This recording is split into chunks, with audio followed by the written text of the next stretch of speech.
Olá, tudo bem com vocês? Bom, estamos aqui mais uma vez para fazer uma outra videoaula aqui apresentando temas da educação física para vocês. A videoaula de número 10 para as turmas do 6º e 7º ano. O meu nome é Wallace Rodrigues e hoje vamos falar um pouquinho sobre um tema que muita gente conhece, né? Aliás, praticamente todo brasileiro. O futebol e suas características históricas, técnicas e táticas. Vamos recordar um pouquinho sobre a aula passada, porque ela vai nos ajudar, porque dentro da nossa aula hoje vamos falar sobre vários conceitos que também estão fazendo parte dessa aula sobre o futebol. Na aula passada, nós fizemos uma revisão de vários temas que a gente abordou embasado na nossa apostila do 6º e 7º ano, tá? Então, a gente fez uma revisão de tudo que a gente tinha visto até agora em todas as videoaulas. Então vamos lá. O tema da nossa aula é futebol, como eu já havia dito, e temos alguns subtemas, ou seja, algumas características que nós vamos abordar mais especificamente, como a história do futebol, principais técnicas, movimentos realizados, capacidades físicas envolvidas durante o jogo de futebol, curiosidades sobre a modalidade e, no final, ainda vamos dar uma sugestão de atividade relacionada com o futebol.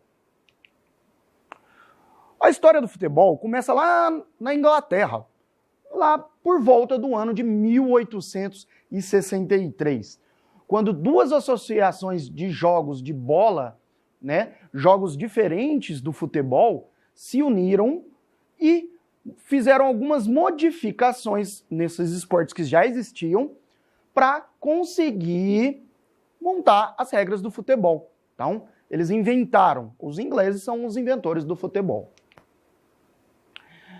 Depois que essa associação inglesa de futebol foi criada, né, depois que eles inventaram as regras, a associação escocesa, a associação do país de Gales, a irlandesa, ou seja, os países da Grã-Bretanha, né, começaram a também praticar esse esporte. Outros países vieram em sequência, como, por exemplo, Suíça, Bélgica, Alemanha e até países da América do Sul, como Uruguai e a Argentina. A Confederação Brasileira de Futebol só foi surgir em 1919, mas não foi nessa data que chegou no Brasil. No Brasil, ela chegou um pouco antes, mas ele era jogado de forma amadora. Foi somente a partir de 1919 que a Confederação Brasileira foi criada e toda uma sistematização para as competições foi feita. Como eu disse, chegou antes no Brasil o futebol, né? Chegou lá pelo fim do século XIX, com um inglês chamado Charles Miller. Foi ele que foi estudar na Inglaterra e voltou com algumas bolas e uniformes e um livro de regras. E começou a difundir esse esporte aqui no Brasil. E ele é considerado, então, o pai do esporte aqui dentro do nosso país, o Charles Miller. Inclusive, existem prêmios e campeonatos que levam o nome dele para homenageá-lo. Após a chegada do futebol no país, rapidamente ele se popularizou, principalmente até pelas camadas um pouco inferiores. Não era comum o acesso a camadas inferiores da sociedade praticar o esporte, era mais destinado às elites. Porém, com o esporte sendo com regras fáceis e movimentos mais instintivos, ele acabou se popularizando no nosso país. Passado mais de 100 anos da chegada do futebol no Brasil, a partir de então o Brasil foi cada vez mais difundindo o esporte, se tornando o esporte mais popular do nosso país, e hoje nós somos considerados por muitos ao redor do mundo o país do futebol. Tanto que nós já conquistamos 5 vezes a Copa do Mundo, né? Em 1958, em 1962, em 1970, em 1994 e a mais recente em 2002. Então, nós temos 5 títulos de Copa do Mundo e mais outros diversos títulos sul-americanos, continentais. E demais títulos que o Brasil já conquistou. Bom, no futebol temos técnicas e movimentos específicos para ele, assim como todo o esporte, tá? Então, no futebol, a gente precisa dominar vários atributos físicos, né? Para que a gente tenha um bom condicionamento físico, para que a gente possa conseguir manter um alto nível ao jogar o jogo, e também algumas habilidades técnicas e táticas, né? Estratégias que eu monto para poder organizar a minha equipe e assim tentar o objetivo, que é a vitória. Bom, sobre as habilidades físicas, né? As nossas capacidades físicas, envolve várias, como correr, saltar, agachar, chutar e muitas outras, né? O futebol movimenta o corpo como um todo. É por isso que os atletas de alto nível devem ter um condicionamento físico muito elevado. E existem também as habilidades técnicas específicas, como o driblar, cabecear, chutar, se equilibrar, passar a bola, né, ou passe, né, chutar ao gol, arremessar a bola, como por exemplo no arremesso lateral, e outros movimentos também. As estratégias táticas de posicionamento são aquelas estratégias como o time fica organizado, né? Porque não existe um futebol, principalmente quando ele é jogado de uma forma um pouco mais dentro das regras, né? Não em forma de brincadeira, nada impede de fazer o futebol de uma forma mais lúdica. As crianças brincam assim, é assim que elas aprendem, né? Mas quando a gente vai aprendendo mais e entendendo mais futebol, a gente começa a se organizar pelo espaço do jogo, né? Pelo espaço do campo ou da quadra, no caso do futsal, né? E então a gente tem alguns conceitos. Por exemplo, o sistema defensivo e o sistema ofensivo. No sistema defensivo, nós temos aquelas pessoas que vão tentar impedir o gol, né? Basicamente, o goleiro, os zagueiros, que são os últimos jogadores para proteger o goleiro, os laterais que bloqueiam os cantos do campo, e os volantes, que são aqueles jogadores que ficam no meio do campo, tentando recuperar a bola para que volte essa bola para o ataque do nosso time. E também temos o sistema ofensivo, que é aquele que vai o objetivo do gol. Nesse sistema nós temos os meio-campos, os atacantes, os centroavantes e os pontas, que jogam bem no canto do campo, mas na parte ofensiva, tá? Estratégias táticas e de formação. Então, vamos entender um pouquinho melhor sobre isso. Cada equipe adota um sistema de formação. Quem define essas estratégias são os técnicos, juntamente com os jogadores que ele tem, tá? As formações mais comuns são as próximas que eu vou mostrar para vocês. Nós temos uma formação que é considerada formação bem clássica, porque ela é utilizada há muito tempo, até hoje, né? Que é a formação 4-4-2, onde a gente deixa 4 defensores, 4 jogadores no meio de campo e 2 mais avançados no ataque, certo? Temos uma formação mais moderna, que é utilizada muito hoje em dia pelos sistemas das equipes europeias e aqui no Brasil também vem sendo adotada, que é a formação 4-3-3, onde eu tenho 4 jogadores jogando na defesa, tenho 3 jogadores jogando no meio de campo e 3 no ataque. Um que fica centralizado e 2 jogando pelas laterais do campo, pelas pontas do campo. E também tem uma formação intermediária, que é uma espécie de mistura entre essas duas, que é o 3-5-2, onde a gente põe 3 jogadores fixos na defesa, põe 5 jogadores no meio de campo, mas espalhados pelo meio de campo, uns mais centralizados, outros mais abertos pelas laterais, e 2 jogadores lá na frente no ataque.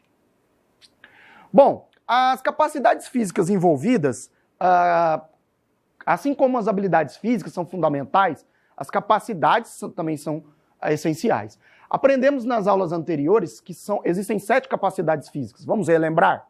Força muscular, potência muscular, flexibilidade, resistência muscular, resistência cardiorrespiratória, coração e pulmão, equilíbrio, e a velocidade. Iremos, então, relacionar a capacidade física com as situações que acontecem no futebol. Por que a capacidade física é importante? Vamos ver.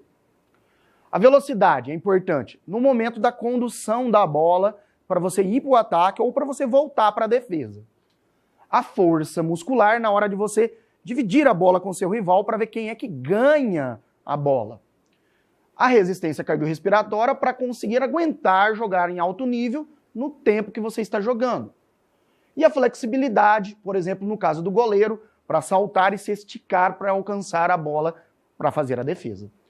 A resistência muscular, para manter o ritmo dinâmico do esporte, que o esporte necessita.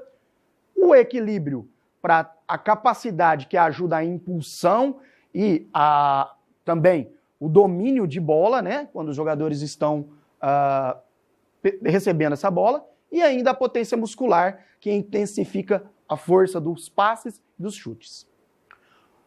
Curiosidades. O Brasil é o único país com mais títulos conquistados, né? Como eu tinha dito para vocês naqueles anos, tá? Na Copa do Mundo. Por isso é chamado o país do futebol. O Brasil é o único país que participou de todas as edições da Copa. E o nosso famoso Pelé é o jogador mais novo a vencer uma Copa do Mundo. Além dele ser considerado por a grande maioria das pessoas o maior de todos os tempos, ele ainda também foi o jogador mais novo a ganhar uma Copa do Mundo com apenas 17 anos e ainda fazendo um gol na final. Ou seja, uma idade bem próxima da de vocês. A jogadora Marta, por seu lado, é a nossa melhor jogadora do mundo e também considerada por muitos a melhor de todos os tempos no futebol feminino. Já venceu o título de melhor do mundo 6 vezes. Ronaldinho Gaúcho é o único jogador do mundo a conseguir faturar a Copa do Mundo, a Liga dos Campeões e a Copa Libertadores. Ronaldinho está muito aí na mídia agora de uma forma negativa, mas no seu histórico de atleta, aí sim ele foi um grande atleta. Vamos fazer, para finalizar, uma sugestão de atividade para vocês dessa vez, tá? Lembrando que a prática do esporte coletivo está proibida nesse momento por causa da pandemia, né? Então vamos tentar fazer uma atividade mais individualizada. Vamos explorar todos os fundamentos do esporte nessa sugestão de atividade. Atividade 1. Você vai pegar a fase 1, né? Vamos dividir em 4 etapas. Na primeira etapa você vai passar a bola contra uma parede, né? Tentando se movimentar, jogando a bola para ela bater em um lugar e em outro para você recuperar ela e fazer isso de novo. E você vai fazendo a famosa tabela com a parede, tá? Depois que você fizer isso algumas vezes, você vai chutar. Marque uma marca específica lá, né? Em algum lugar, um pedaço, uma marca na parede que ela já tenha, uma parte pintada e tente acertar algumas vezes nessa marca, como se você estivesse tentando acertar um alvo, porque é esse o objetivo do chute dentro do jogo. Depois, arrume alguns obstáculos, pode ser qualquer coisa que você tenha em casa, qualquer objeto, e posicione ele para que você possa driblar esses obstáculos. Ou seja, pega a bola, conduza ela e vá evitando, desviando desses obstáculos, fazendo várias vezes isso para os dois lados e se movimentando de diversas formas. E depois, numa última etapa, você joga a bola para cima e tenta dominar ela para ela estar em seu controle. Ou seja, joga a bola e tenta dominar ela de um jeito que ela fica próxima de você e não escape para longe de você. Esse é o domínio de bola, tá? E depois que você fizer isso, faça isso algumas vezes. Tente cronometrar o seu tempo também, para ver se você está conseguindo fazer. E vá criando metas para você mesmo. Quantas vezes você acerta na marca, quantas vezes você passa pelos obstáculos para driblar, certo? Bom, pessoal, então, tivemos um apanhado aqui sobre futebol. Todo mundo sabe muito sobre futebol, né? Mas isso aqui foi algumas curiosidades, dicas sobre a história do futebol, tanto no mundo quanto no nosso país, e algumas relações daquilo que a gente já aprendeu, como as capacidades físicas e também as habilidades motoras que a gente desenvolve. Como essas habilidades e essas capacidades interferem dentro do jogo do futebol. Foi isso que eu quis passar para vocês hoje, espero que vocês tenham entendido. A gente vai ficando por aqui, até a próxima aula.